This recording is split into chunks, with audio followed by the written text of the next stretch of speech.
In the heart of North America, near the confluence of the Mississippi, Missouri, and Illinois rivers, a great city once stood. This was Cahokia, a sprawling metropolis that was, for a time, the largest and most sophisticated urban center north of ancient Mexico. Its story begins in the Fertile Crescent of the American Midwest, a region teeming with life and resources. Long before Europeans set foot on the continent, a vibrant culture known as the Mississippian blossomed here. The early inhabitants of the region, living during the late woodland period around 600 AD, began to form settled communities. They cultivated local plants and hunted the rich wildlife of the river valleys. It was upon this foundation that Cahokia would eventually rise, its origins humble yet full of potential. Around 900 AD, a significant transformation began to take place in the American bottom.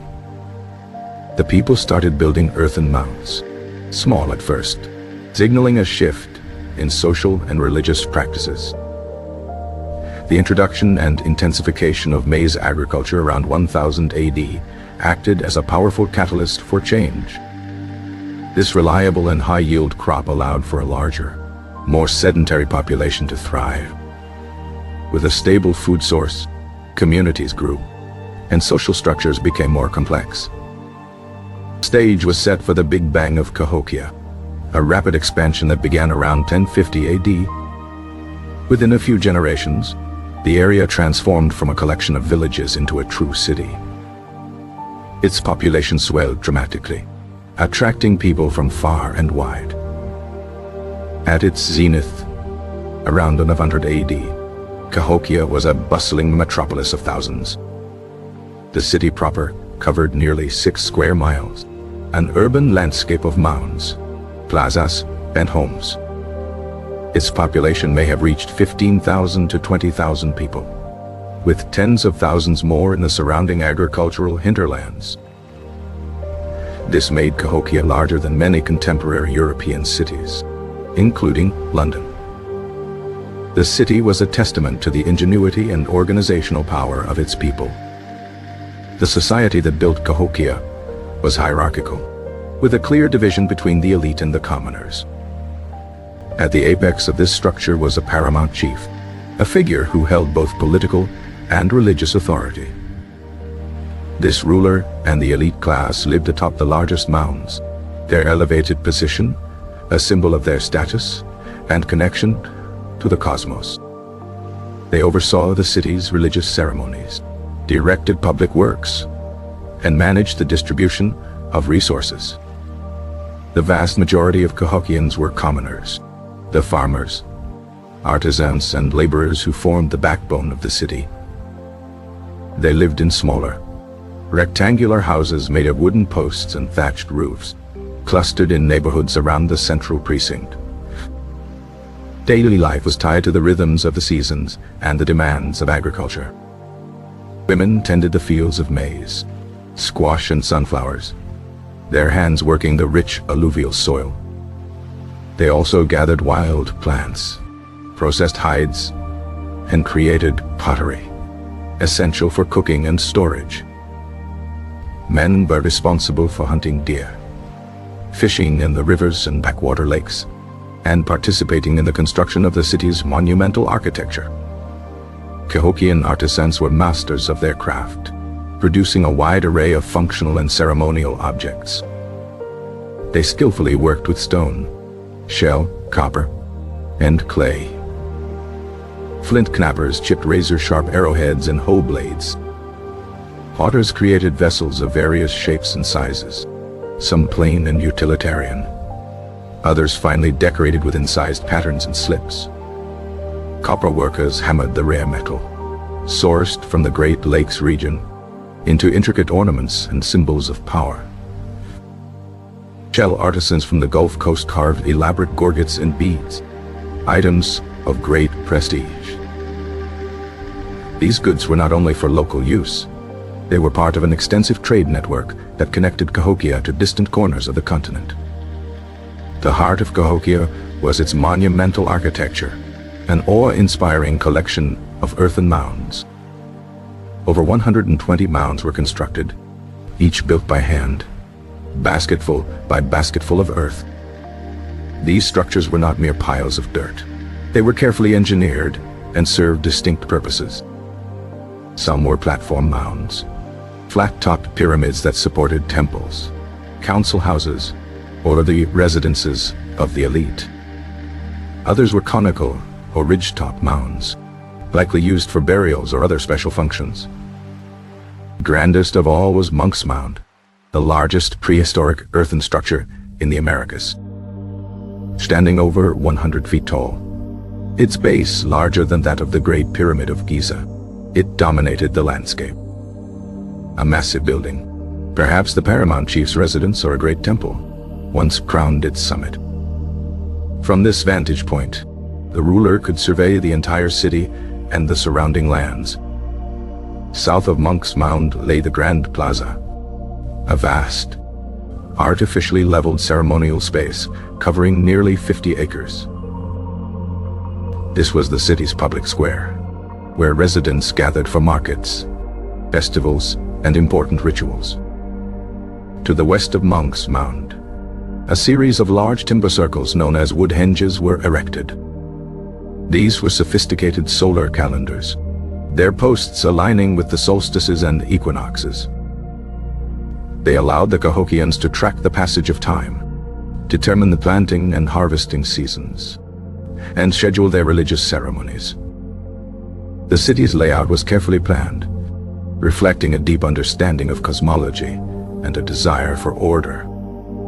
The central precinct was enclosed by a formidable 2-mile-long wooden palisade with watchtowers, suggesting a need for defense. Religion and ceremony permeated every aspect of Cahokian life. Their belief system was complex, likely centered on a dualistic cosmology of an upper world and a lower world. Mounds and plazas were sacred spaces where the natural and supernatural worlds intersected. Rituals performed here were intended to ensure the fertility of the land, the success of the harvest, and the stability of the cosmos. Evidence from burials provides a glimpse into their beliefs about the afterlife. Mound 72, a ridgetop mound, contained a series of astonishing burials. One elite individual, the Birdman, was laid to rest on a cape of over 20,000 marine shell beads arranged in the shape of a falcon. He was surrounded by a wealth of grave goods, including hundreds of pristine arrowheads, sheets of mica, and rolls of copper. The same mound also contained mass graves, with dozens of individuals, mostly young women, who appear to have been sacrificed. These findings point to a society with profound social stratification and the power of the elite to command the ultimate sacrifice from their subjects. The influence of Cahokia radiated outward through a vast network of trade and cultural exchange. Raw materials and finished goods flowed into the city from across North America. Copper came from the Great Lakes, marine shells from the Gulf of Mexico, mica from the southern Appalachians, and chert from quarries in present-day Oklahoma and Arkansas. In return, Cahokian-made goods and, more importantly, its cultural ideas spread throughout the Mississippian world.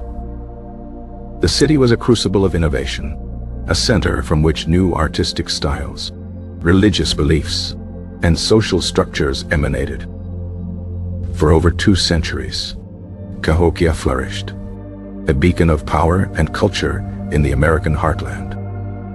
But this great city was not destined to last forever. Beginning around 1250 AD, Cahokia entered a period of decline.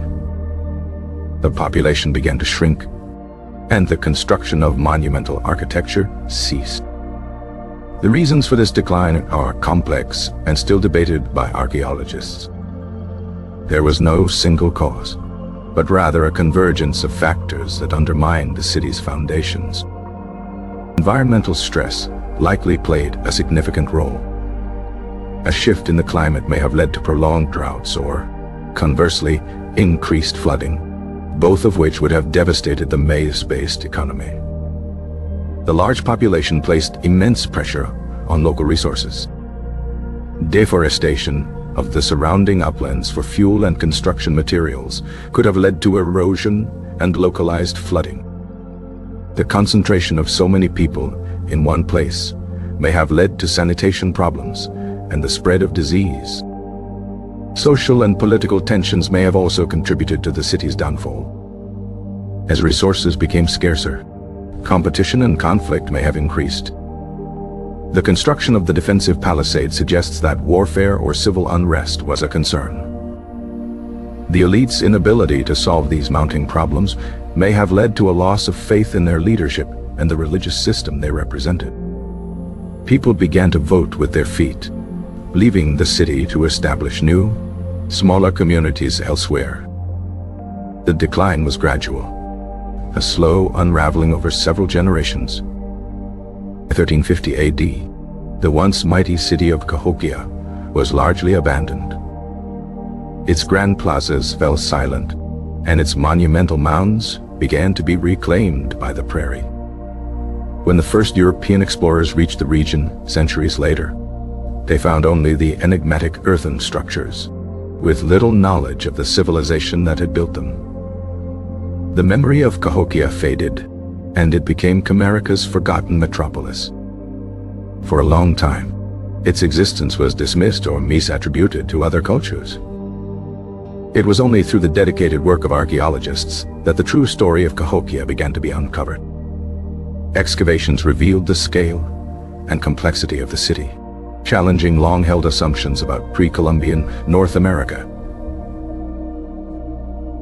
Today, the Cahokia Mound State Historic Site preserves what remains of this incredible city. It is a UNESCO World Heritage Site, a testament to the remarkable achievements of its builders. The silent mounds continue to hold their secrets, but they stand as a powerful reminder of the great civilization that once thrived in the American heartland. The story of Cahokia is a story of rise and fall, of human ingenuity and the forces of nature. It is a story of a complex society that created a city on a scale unparalleled in its time and place. It is a crucial chapter in the history of North America, a chapter that is still being written. The legacy of Cahokia is not just in the earth and artifacts it left behind. It is in the enduring questions it raises about the nature of cities, power, and civilization itself. It challenges us to look deeper into the past and to recognize the rich and diverse history of the continent. The sun rises over the fertile American bottom, its first light touching the peaks of the great mounds. A lone deer drinks from a misty backwater slough of the Mississippi River. In a small clearing, a family from the late woodland period tends a garden of squash and sunflowers. A man sharpens a stone axe, preparing for the day's work. A woman weaves a basket from river cane, her fingers moving with practiced skill. Children chase each other through a grove of hickory trees near their village. The first small, rounded mounds of earth are raised by villagers, marking a new ceremonial focus. A trader arrives by canoe, bringing with him the first seeds of a new, larger variety of maize.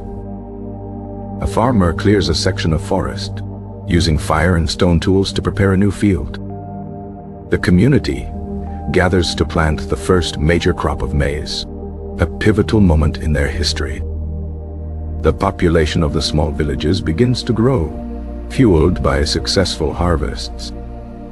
A charismatic leader emerges, uniting several villages under his influence. The Big Bang begins as people from surrounding areas are drawn to the growing center.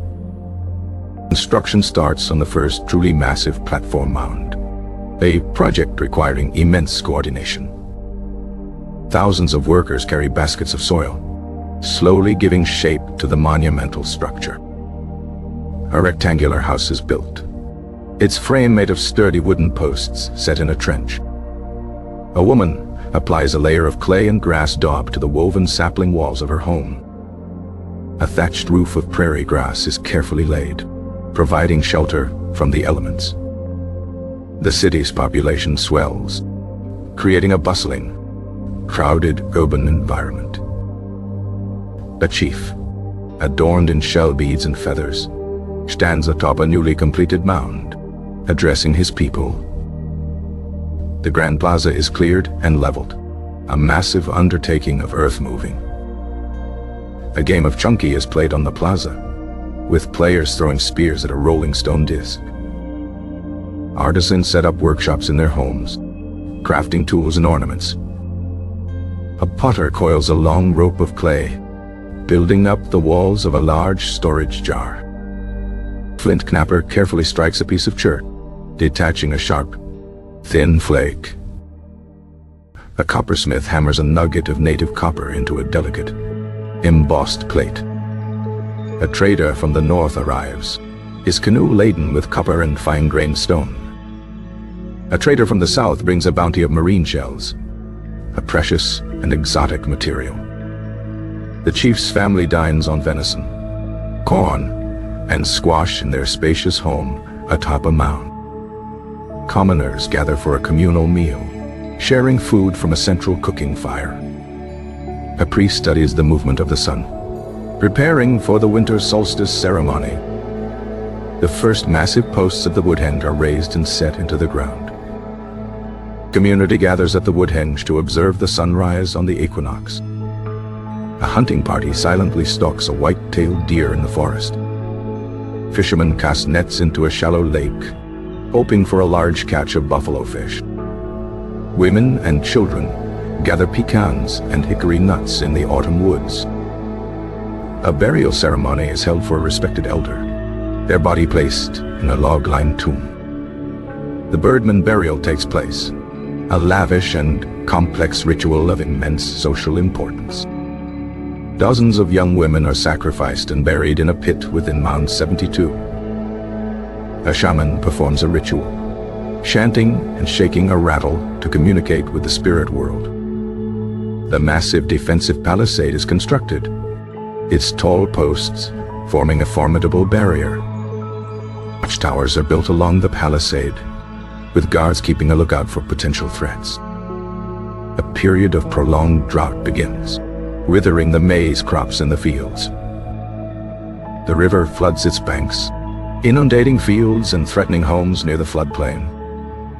The forests surrounding the city become depleted as the demand for wood continues.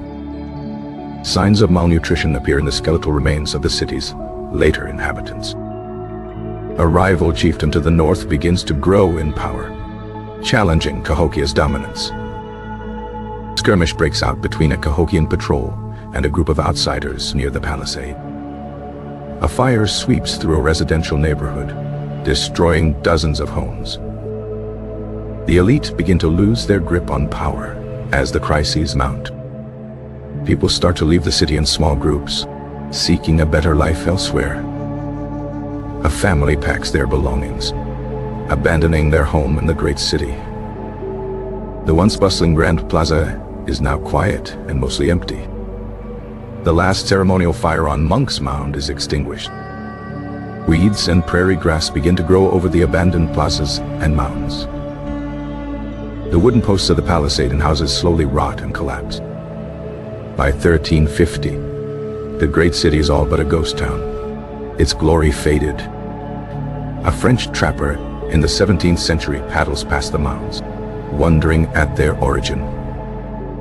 An American farmer in the 19th century plows his field, his plowshare hitting the base of a forgotten mound. Early archaeologists begin to map and study the mounds, recognizing their significance. The site is declared a state historic site, protecting it from further destruction. UNESCO designates Cahokia as a World Heritage Site, recognizing its global importance. Modern visitors walk the grounds, trying to imagine the city in its prime. An archaeologist carefully unearths a piece of pottery, a tangible link to the past. The sun sets behind Monk's Mound, casting long shadows across the ancient landscape. The stars appear in the night sky, the same stars the Cahokians watched from their woodhenge. The story of Cahokia serves as a powerful reminder of the complex and sophisticated societies that existed in North America long before Columbus. It speaks to the universal themes of human ambition, social complexity, and the delicate balance between civilization and the environment. The great city may be lost to time, but its legacy endures in the silent, grassy monuments that rise from the American bottom. They are a testament to a forgotten chapter of human history, waiting to be read. The wind whispers through the tall prairie grass that now covers the once bustling city. The mounds stand as silent sentinels, guarding the secrets of a civilization that vanished. Cahokia's story is a profound epic of the American past. It is a narrative of a people who built a world of their own. They shaped the very earth to reflect their vision of the cosmos. Their city was a center of power, faith, and art. It was a place of great ceremony and profound mystery. The echoes of their lives can still be felt by those who walk among the mounds today. The rise of this metropolis was a remarkable achievement. Its decline is a cautionary tale for all civilizations. The people of Cahokia were astronomers, engineers, artists, and farmers. They were a society of great complexity and contradiction. They created a vibrant urban culture in the heart of a continent. Their story is an essential part of the human journey. The great mounds are their final, enduring legacy. They challenge our understanding of the past. They invite us to imagine a world that was lost. The mystery of Cahokia continues to captivate and inspire. It is a story that will be told for generations to come. The forgotten metropolis of Cahokia has been rediscovered. Its importance in world history is now undeniable. The great city on the Mississippi sleeps, but it does not forget. Its spirit lives on in the land it once commanded. The final rays of sunlight disappear, and darkness envelops the ancient city.